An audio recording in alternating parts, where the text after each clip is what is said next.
often is not necessarily the way you're going to move throughout the day or in a fight. So Systema has some unique things, but wow, Ken, you did a great explanation there of Systema. Well, thanks. I didn't even mean to go there exactly, but it just came out. Yeah, That's indicative of how this thing works. Yeah, that's the way the art works.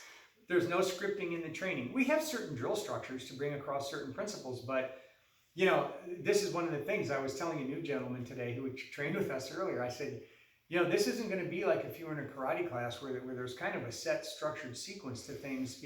You might come to class one day, we're doing nothing but working how to defend against kicks.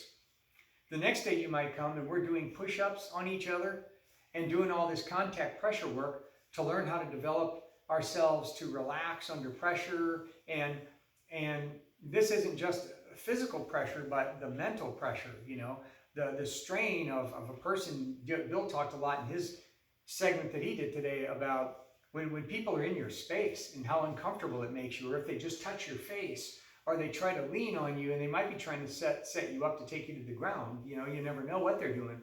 But how to be able to get comfortable and just develop higher and higher senses of reading what people do. But to do that, you have to take it the other direction. You have to understand yourself, right? What agitates you?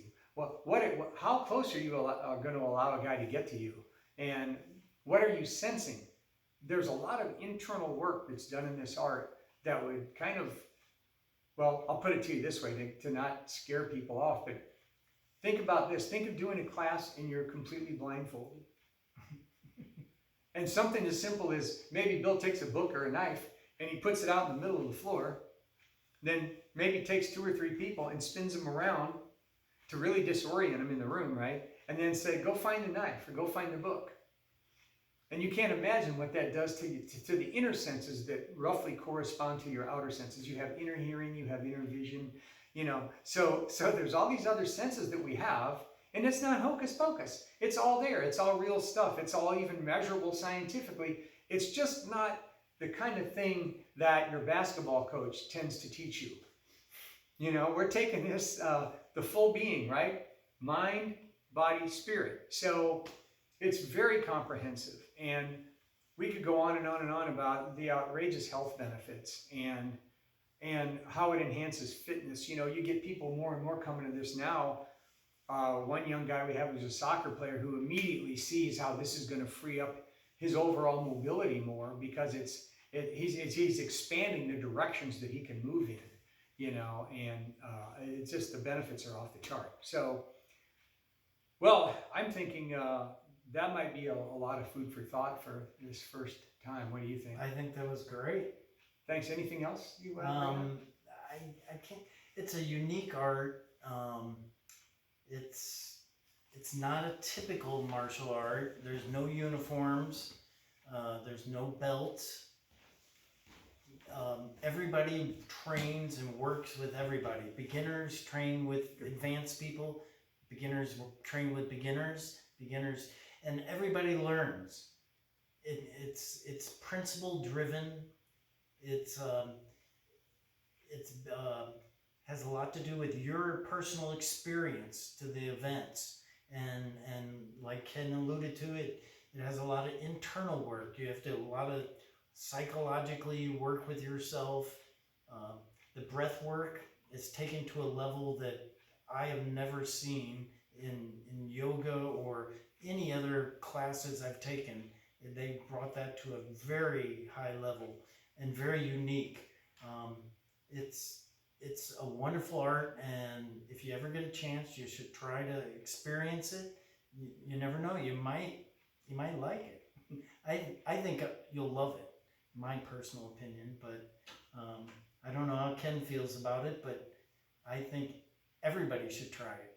Oh, absolutely. I mean, it takes anything you've ever learned in every other martial art, and I think that's why so many people are like us get drawn to this later on.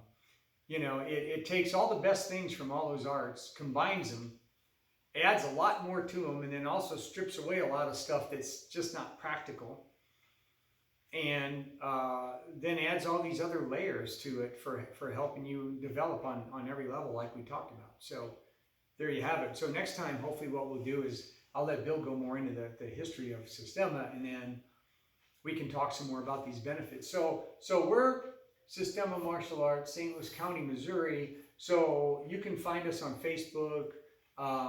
We have a YouTube channel. There's not much on it yet. The Facebook doesn't have tons on it. We're just now getting ready to beef all this stuff up since we're no longer the underground training group.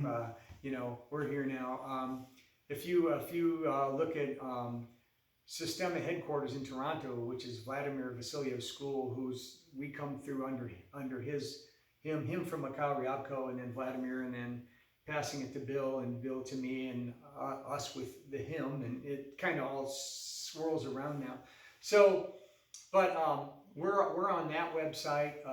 It'll refer you to us for this area. But if you go on just go to Systema-Martial Arts St. Louis County.com. You'll find us there, and there's ways to contact by phone or by email, and come and join us, and or ask questions. And we'll I guess we'll wrap it. We'll end it here, and then we'll try to do this again. All right. Sounds good. All right. Yeah, thanks.